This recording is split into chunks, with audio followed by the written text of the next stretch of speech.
Hello friends, இன்றைக்கி நம்ம பார்க்க போகிறது நம்ம மினி புக் தான். இந்த மினி புக்கை ரொம்ப ஈஸியாகவே செய்யலாம். இங்கே பாருங்கள், இது நீங்கள் கடையில் வாங்கணும்னு அவசியமே இல்லை, வீட்லேயே கூட செஞ்சுக்கலாம். இங்கே பாருங்கள், நிறைய பேர் எங்கள் வீடியோஸை பார்க்குறீங்க, ஆனால் எதுவுமே பண்ண மாட்டீங்க. ப்ளீஸ் ஒரு லைக் போட்டு விடுங்க ஃப்ரெண்ட்ஸ், இல்லை கமெண்ட்டில் ஷேர் பண்ணி விடுங்க. இது ரொம்பவே யூஸ்ஃபுல்லாக இருக்கும் படிக்கிற பசங்களுக்கு, ஏதாச்சும் நோட்ஸ் எடுக்கணும்னா. இங்கே பாருங்கள், இப்போ நம்ம இதை ஓப்பன் பண்ண போகிறோம். இங்கே பாருங்கள் எவ்வளோ பேஜஸ்ன்ட்டு.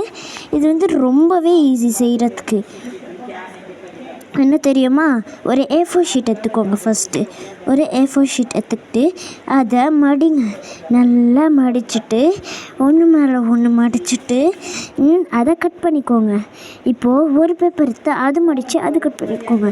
அந்த மாதிரி எல்லாமே பண்ணிக்கிட்டு அது மடிங்க.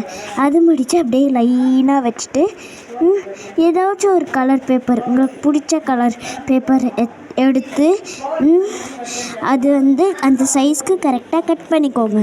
கட் பண்ணிவிட்டு அந்த பர்பிள் கலர் இல்லை ஏதாச்சும் ஒரு கலர் பேப்பரில் உங்களுக்கு பிடிச்ச டிசைன் போட்டுக்கிட்டு அந்த பேப்பர் எல்லாம் அப்படியே லைனாக இந்த பர்பிள் கலர் பேப்பரில் ஸ்டிக் பண்ணிக்கோங்க.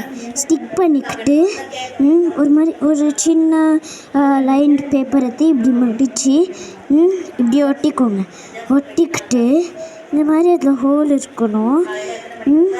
ஸோ இந்த லாஸ்ட் பேஜில் இப்படி ஒரு லைன் இது பேப்பரை அதே கலராக தான் இருக்கணும் எடுத்து இப்படி போட்டுக்கோங்க.